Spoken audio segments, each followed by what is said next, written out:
Hindi raw sasali sa tigil pasada ng Manibela at Piston sa Lunes ang 7 transport group na tinaguriang Magnificent 7.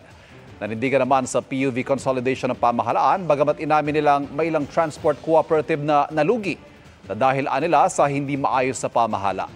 Nakatutok si Bernadette Reyes.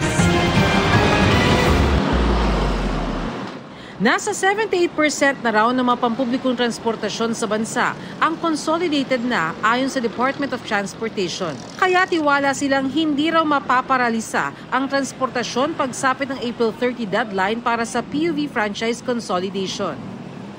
Sa dulo ng proseso, yung mga hindi nag-consolidate, babawiin na yung prangkisa po. Meaning hindi na sila pwedeng bumiyahe due to non-consolidation yung April 30. Matapos ang consolidation, isasagawa ang route rationalization o pagsasaayos ng mga ruta. Saka ipatutupad ang vehicle modernization sa loob ng 27 buwan. Pero pag-amin ng DOTR, maaaring hindi makamit ang 100% o kahit 90% na consolidation dahil sa iba't ibang dahilan tulad ng ilang operator na gusto nang magretiro. Sabi din ng LTFRB, may ilang transport cooperative na nalugi dahil sa mismanagement. May mga areas like in Region 6, hindi ko na-manage ng mga officers ng transport group yung pera. So, nalugi po or hindi ko nakabayad kagad sa bangko. May mga ganun ho, but these are isolated cases. Babala ng LTFRB, masususpindi ng 30 araw ang mga sasama sa tigil pasada. Pero ang Manibela, magtitigil pasada pa rin sa Lunes at Martes. Hindi raw sila tutol sa jeepney modernization pero sa ilang probisyon nito.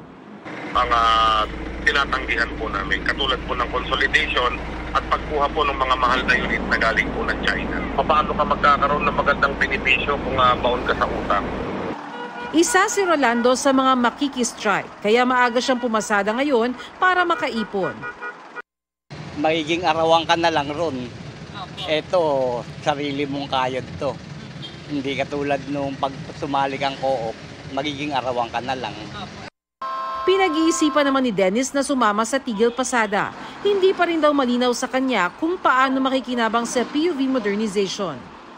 Wala naman po kasi akong alam dyan sa sinasabi lang benefisyong buwan eh. Ang tiyak daw na di magta-transport strike ang Magnificent 7 o grupo ng 7 malalaking transport group sa bansa. Katakot-takot na strike na ginawa nila pero wala rin silang nakuha. Walang napala kundi perwisyo sa taong bayan.